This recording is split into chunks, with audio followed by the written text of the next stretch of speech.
Hello friends, मैं हूँ साजिदा। आप देख रहे हैं सीपी ट्रेनिंग चैनल। आज हम लोग कोशिका के बारे में जानेंगे। ये जो कोशिका के स्ट्रक्चर है, इसमें बहुत सारे पार्ट्स हैं।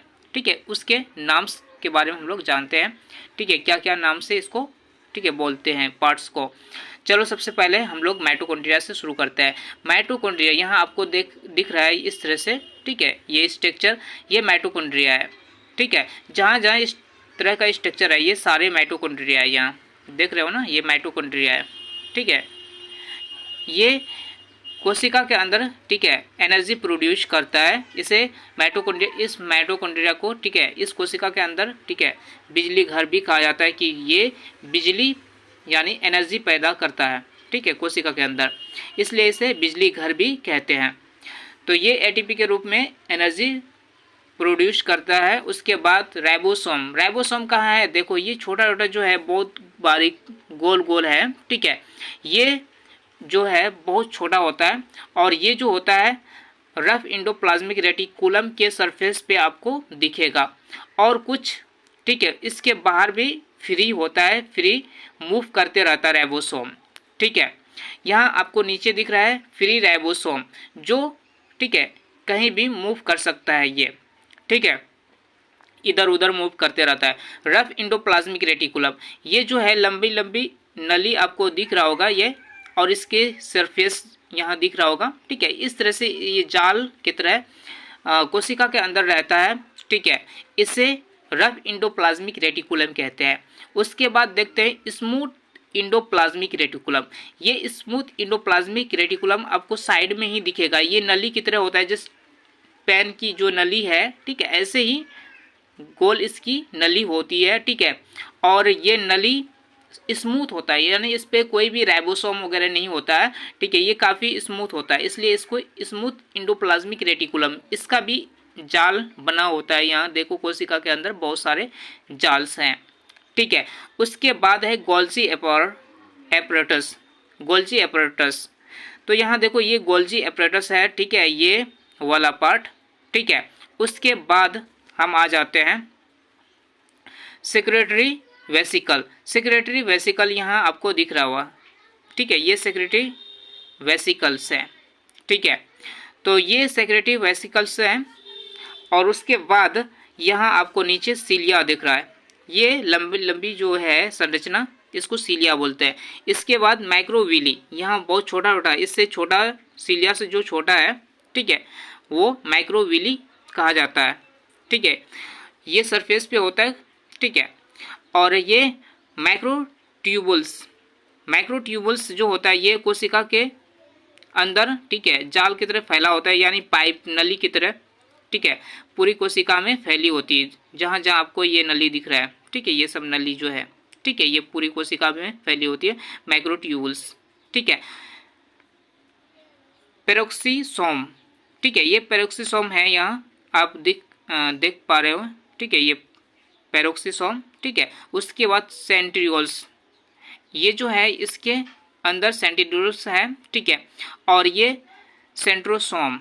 ठीक है, ये वाला जो है सेंट्रोसोम है। ठीक है, उसके बाद है फेगोसाइटिक वेसिकल। ठीक है, यहाँ आपको दिख रहा है। ठीक है, ये जो है सेल में प्रेजेंट होता है। ये क्या करता है? ठीक है, बैक्टीरिया या फॉरेन पार्टिकल को अपने अंदर ले लेता है, और ये इसे नष्ट कर देता है। तो इसलिए इसे फैगोसाइटिक वेसिकल कहा जाता है। जो भी बैक्टीरिया वगैरह आता है, तो ये उसे मार देता है। ठीक है, नष्ट कर देता है। उसके बाद यहाँ lysosome fusing with incoming phagocytic vesicle. तो यहाँ क्या होता है कि फ्यूजिंग, यानी ये मैच, यानी ये जो आपको लाइसोसोम है, लाइसोसोम उसके साथ, जैसे कि यहाँ फैगोसाइटिक जो है, इसके साथ फ्यूज कर जाता है। यहाँ फ्यूज मतलब इसमें पिघल जाता है, जैसे कि मिक्स हो जाता है, जैसे हम पिघलना भी वो फ्यूज़न। ठीक है, यहाँ पिघलना का यूज़ नहीं करेंगे, यानी मर्ज हो जाना, यानी मिल जाना दोनों। ठीक है, आपस में। तो यहाँ आपस में ये दोनों मिक्स हो जाता है। ठीक है, फ्यूज़ कर जाता है। ठीक है, तो यहाँ उसके बाद लाइसोसोम है।